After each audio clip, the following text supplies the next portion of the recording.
Are you struggling to enable Address Sanitizer in CMake for your Xcode project? You're not alone. This is a common issue that many developers face, and today we're going to solve it together. I totally get it. You add the Address Sanitizer flag, everything builds fine with Unix makefiles, but then Xcode throws a wrench in the works. It can be incredibly frustrating when your tools don't play nice.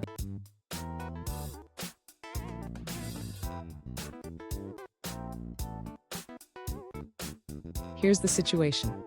One user asked how to properly enable Address Sanitizer in CMake for Xcode. They mentioned that while it works with Unix makefiles, Xcode fails to link because it can't find the ASAN library. Sound familiar? Let's dive into this. So what's the issue here? The user tried adding the Address Sanitizer flag, but faced linking problems in Xcode. They found two potential solutions, but didn't want to go that route because they weren't automated with CMake. Let's explore this further. Stay with me. By the end of this video, you'll have a clear solution that works seamlessly with CMake and Xcode. Plus, I've got a bonus tip that you won't want to miss. To enable Address Sanitizer in CMake for Xcode, the user should start by modifying the CMake list.txt file.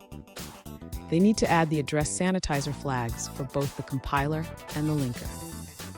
Next, the user should ensure that the CMake project is configured to use the correct C++ standard. This is important for compatibility with Address Sanitizer. After that, the user needs to configure the build type in CMake. It's recommended to set the build type to debug to take full advantage of Address Sanitizer's features.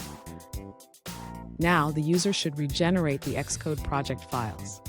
This can be done by running CMake with the appropriate generator for Xcode. Finally, the user can open the generated Xcode project and run their application. Address Sanitizer should now be enabled, and any memory issues will be detected during execution. Fun fact, Address Sanitizer was originally developed by Google to help catch memory errors. It's like having a safety net for your code, making debugging much easier. Now, let's look at the answers provided by other users. An alternative solution to enable Address Sanitizer in CMake for Xcode involves setting specific linker flags. First, ensure you have debug information by setting the build type to debug and using the -g flag. Then, for executables, set the CMake exe linker flags to include -fno omit frame pointer and -fsanitize =address. For shared libraries, use CMake shared linker flags with the same options. If your executable relies on a static library, you will need to set the CMake cflags debug, CMake cxx flags debug, and CMake linker flags debug accordingly. Now, let's dive into a different answer from another user. An alternative solution provided by another user is to enable Address Sanitizer in CMake using a simple command. They suggest running CMake-dcmake build type SN. This method clearly expresses the intent to run sanitizers without modifying multiple flags. The user notes that they are unsure when this option was added and couldn't find any documentation on it, but they prefer this method for its clarity. Now, let's shift our focus to a different response.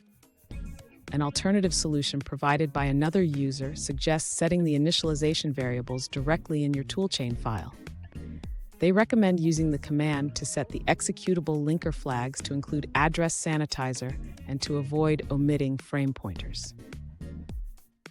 Here's that bonus tip I promised. Always keep your CMake and Xcode updated. This ensures compatibility and helps avoid these kinds of issues in the future. And there you have it.